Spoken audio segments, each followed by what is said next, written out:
जय श्री कृष्ण। गीता धाम में आपका फिर से स्वागत। कक्षा 7 पार्ट नंबर 15 एंड डेट 11/01 यानी 11 जनवरी 2021 यानी हिंदी। और कक्षा 7 कक्षा कौन सी है? 7। ठीक है, ये यहाँ तक पाठ था। अब आपको एक मोर और मोरनी की कहानी है और महादेवी वर्मा लिखती है कि किस प्रकार से उसमें चोंच मार मार के उसको जो थी कुब्जा नाम की मोरनी यानी तो उसको किस प्रकार उसको बेहोश कर देती है, अधमरा कर देती है। इस प्रकार से देखिए आगे, और अंडे किस प्रकार फोड़ देती है। आगे क्या कहानी इसको पढ़ते हैं अपन। इस कले कोहलाहल से कले यानी परेशानी, बदमाशी और कोलाहल से उसमें भी अधिक और राधा की दूरी से बेचारे नीलकंठ की प्रसन्नता का अंत हो गया। क्या हो गया? राधा ने दूरी बना ली। ऐसी कोलाहल बदमाशी के कारण, हल्ले के कारण से राधा ने नीलकंठ से क्या बना ली? दूरी बना ली। इसलिए नीलकंठ का प्रसन्नता का अंत हो गया, खत्म हो गया। उसकी प्रसन्नता खुशी किसमें बदल गई? गम में बदल गई। कई बार वह जाली के घर से निकल भागा। कई बार क्या किया नीलकंठ ने? जाली के घर से निकल भागा।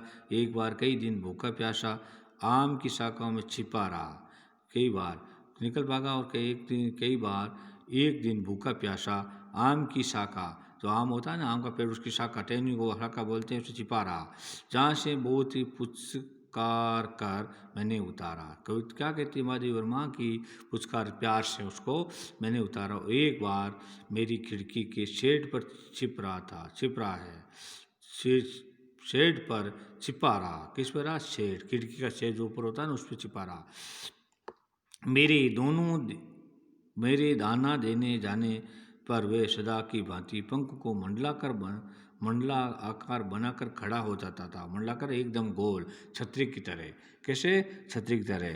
पर उसकी चाल में थकावट और आंखों में शून्यता रहती थी। उसकी चाल में क्या थी? थकावट थी और आंखों में बिल्कुल निर्मलता रहती थी। क्या रहती थी? निर्मलता। अपनी अनुभवहीनता के कारण ही मैं आशा करती रही। मेरी अनुभव नहीं था, इस कारण से मैं उम्मीद करती रही कि थोड़े दिन बाद सबसे मेल हो जाएगा, सबसे मिल जाएगा, यानी उसमें अच्छा हो जाएगा। अंत में 3-4 मास के उपरांत एक दिन सवेरे जाकर देखा कि नीलकंठ पूंछ पंख फैलाए धरती पर उसी प्रकार बैठा हुआ था जैसे खरगोश के बच्चों को पंखों में छिपाकर बैठता था। एक दिन देखा कि उसी प्रकार बैठा था जिस प्रकार से खरगोश के बच्चों को छिपाकर बैठता है। मेरे पुकारने पर उसके न उठने पर संदेह हुआ। मैंने उसको पुकारा फिर भी नहीं उठा, इसलिए मुझे संदेह यानी भयम हुआ। क्या हुआ? मुझे संदेह हुआ, शंका हुई। क्या हुई? शंका हुई। वास्तव में नीलकंठ मर गया था। क्या हो गया था? नीलकंठ मर गया, क्योंकि वे उत्तर तो अब तक नहीं मिल सका और न उसे कोई बीमारी हुई, न उसके रंग बिरंगे फूलों के स्तबक जैसे शरीर पर किसी चोट का निश्चिन्ह मिला।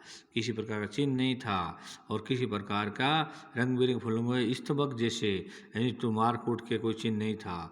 और मैं अपने शोल में लपेट कर उसे संगम ले आई। जहाँ दो आदमी मिलते हैं उसको संगम, या रहने की जगह को भी संगम कहते हैं। जब गंगा के बीच धार में उसे प्रभावित किया, संगम क्या है? दो नदियों का मिलाट होता है उसको। तो गंगा के बीच में धार में उसे प्रभावित किया, तब उसके पंखों की चंद्रिकाओं का प्रतिबिंबित होकर गंगा का चौड़ा पाट एक विशाल मयूर के समान तरंगित हो उठा। विशाल, बहुत बड़े मयूर के समान उसके जो प्रतिबिंब छाया, तो कैसे हो रही? चौड़ा पाट, बड़ा पाट होता है नहीं, उसके विशाल मयूर के समान तरंगित हो गया, तरंगों में फैल गया। नीलकंठ के न रहने पर राधा को निश्चेष्ट सी कई दिन कोने में बैठी रही। जिस प्रकार से कोई आदमी मर जाता है उस प्रकार उसके घर वाले रहते हैं, उसी प्रकार से नीलकंठ के मरने पर निश्चेष्ट ने घायल अवस्था में कई दिनों तक कोने में बैठ रही। वे कई बार भागकर लौट आया, अतः वे प्रतीक्षा के भाव दवा से वह कई बार भागकर लौट आया था। अतः वह प्रतीक्षा में यानी भागकर लौट आया था, कई बार क्यों गया था और वापस आ गया, इसकी प्रतीक्षा इंतजार के कारण वो वहाँ बैठी रही थी।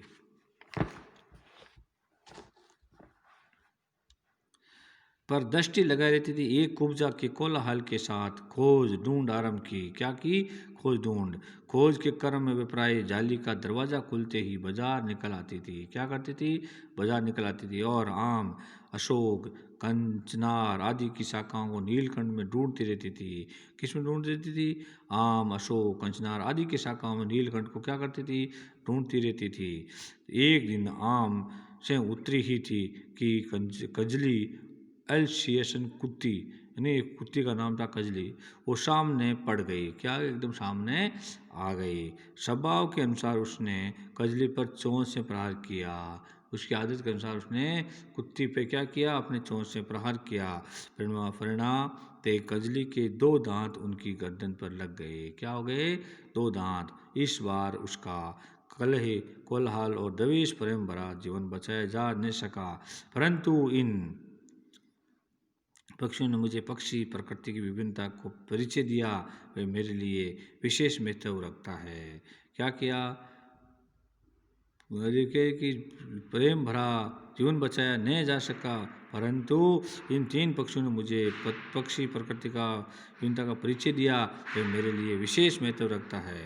राधा प्रतीक्षा में दुखेली है और आषाढ़ में जब आकाश मेघाच्छन्न न हो जाता है तब वे कभी ऊंचे झूले पर और कभी अशोक की डाल पर अपना केका की तीव्र तर करके नीलकंठ को बुलाती रहती है।